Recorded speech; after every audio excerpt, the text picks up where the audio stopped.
Паѓа ли во вода идејата за брзи избори на власта во време на корона криза со продолжување на воредната состојба?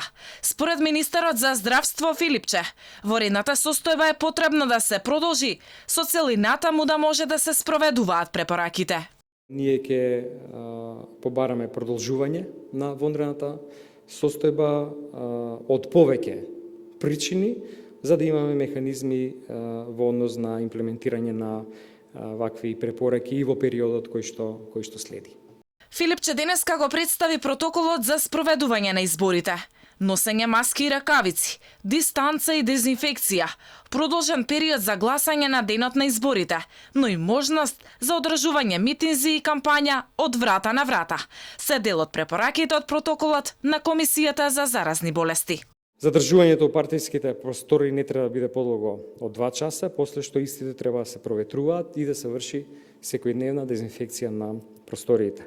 Партискиот превоз се спроведува со средствата за јавен превоз, чиј што капацитет е пополнен максимум 50%. Гласачите пред влезот на избирачкото место чекаат во ред на дистанца од 2 метри. При самото влегување во внатрешниот простор најпрво ги дезинфицираат рацете.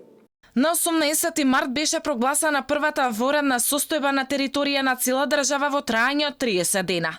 Потоа повторно беше продолжена за дополнителни 30, која што ќе биде на сила до 16 мај.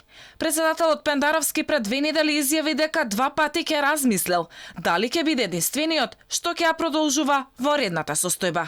Состанокот на Советот за национална безбедност, на која ќе се одлучува за продолжување или не на воредната состојба, ќе се одржи утре кај шефот на државата.